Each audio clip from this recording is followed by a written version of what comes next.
रहनुमा पीटीआई शेर अफजल मरवत ने कहा कि आईएसपीआर की प्रेस रिलीज ने यह पैगाम दिया कि फैज हमीद के मामलात से हमारी जान छूटने वाली नहीं, कोशिश की जा रही है लगे हाथों बारी पीटीआई के लिए नया और संजीदा मसला पैदा किया जा सके। प्रोग्राम आज शाह खानजादा में गुफ्तगू करते हुए कहा कि फैज हमीद हमारे लिए उतने ही नुकसानदेह रहे जितने जनरल बाजवा।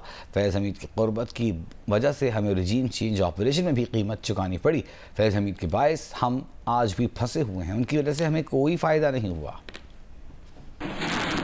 बाकी कोई ताल्लुक नहीं रहेगा या घेरा तंग होने जा रहा है इमरान खान साहब और तहरीक इंसाफ के गिर्द इस मिलिट्री ट्रायल से? आईएसपीआर ने हैंड आउट या प्रेस रिलीज जारी किया है। इससे तो एक पैगाम इन्होंने दिया है कि फैज हमीद जो है उसके मामलात से हमारी जान छूटने वाली नहीं है। फैज हमीद जो है वो इतना ही हमारे लिए नुकसान दे रहा है जितना बाजवा, और इनकी कोशिश ये है कि लगे हाथों जो है एक नया और संजीदा मसला जो है खान के लिए पैदा किया जा सके, क्योंकि इसमें तो शक नहीं कि फैज हमीद अपने दौर में जब डीजे सही थे, दुनिया कहती है कि जी वो बड़ी कुर्बत रखते थे, और उनकी इस कुर्बत की वजह से जो है रिजीम चेंज में भी हमें शख्साना या कीमत अदा करनी पड़ी, क्योंकि रिजीम चेंज में बहुत सारे जर्नल जो कि उम्मीदवार थे आर्मी चीफ बनने के, उनको खदशा थे कि कहीं खान इन्हीं को न बना ले। हम इनकी वजह से फंसे हुए हैं, कोई फायदा नहीं मिला। अपने दौर में भी ये बाजवा के लिए ही काम करते रहे। अब अगर उनकी किसी भी तरीके से इन्वॉल्वमेंट साबित होती है और 9 मई को एक बगावत